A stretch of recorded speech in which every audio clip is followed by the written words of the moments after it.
Tumechoka na zile vyama vya zamani.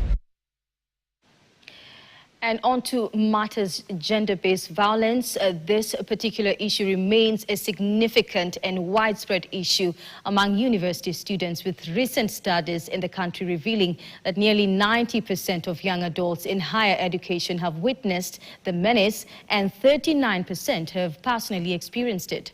Female students in particular are disproportionately affected.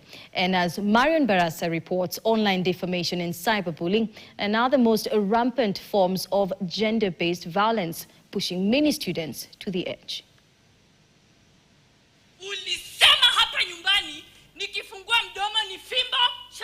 Social media platforms including X, WhatsApp, Facebook, Telegram, Instagram and TikTok have become the most common avenues for this technology-facilitated violence.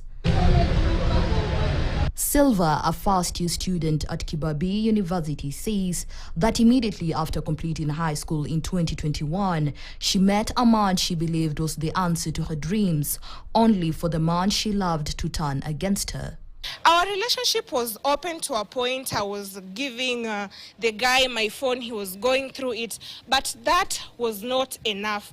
I was afraid to share with my family, thinking they will judge me and they will tell me to go back home. After enduring physical and emotional abuse and becoming a punching bag for the man who claimed to love her, Silva eventually found the strength to walk away and started an organization that now supports young unsuspecting students who may fall prey to predators masquerading as lovers. The guy was so much insecure. So at this point, he hit me to a point that I nosebleed and I lost conscious.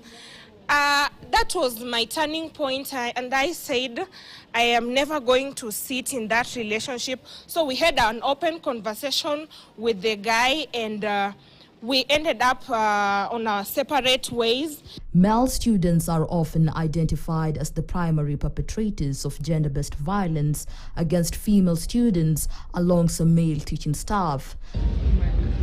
The problem has now spilled onto the internet, with tech-facilitated gender-based violence rising sharply among university students.